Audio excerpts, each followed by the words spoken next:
যে সারা রাত ধরে যে আলাপ আলোচনা অনলাইন মিডিয়াতে প্রচারিত হয়েছে, বিশেষ করে যারা আওয়ামী লীগের যারা অ্যাক্টিভিস্ট আছেন দেশের বাইরে কিংবা বিভিন্ন জায়গায় লুকিয়ে আছেন, তাদের পক্ষ থেকে যে সরকার পরিবর্তন হচ্ছে, সেনাবাহিনী ক্ষমতা হস্তান্তর করছে, কয়েকজন উপদেষ্টা ইতিমধ্যেই প্লেনের টিকিট কেটেছেন, অনেকেই সমন্বয়কদেরকে খোঁজা শুরু করেছেন কে কোথায় আছেন। তো এই বিষয়টি আমি এখন জানতে চাচ্ছি আপনার কাছে, আপনি কোনো আভাস পেয়েছেন কিনা, আপনারা কোনো আভাস পেয়েছেন কিনা, সরকার পরিবর্তনের কোনো লক্ষণ আছে কিনা, সেনাবাহিনী হস্তক্ষেপের কোনো সম্ভাবনা আছে কিনা? দেখুন, না আমরা এমন কোনো আভাস পাইনি।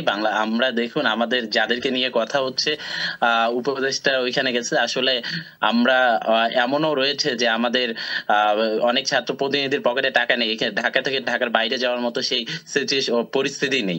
আর এইসব গুজব আসলে তারা বরাবরই করে এসেছে যে এই সরকার থাকবে না, টুস করে ঢুকে যাবে বেনাপোলের ওই সাইড থেকে। মানে বিভিন্ন আমরা দেখি যে বিভিন্ন সময় তাদের এই অ্যাক্টিভিস্ট গুলো, যেমন নিজু মজুমদার, আরো কতজন অ্যাক্টিভিস্ট রয়েছে, তারা অপেক্ষায় রয়েছে।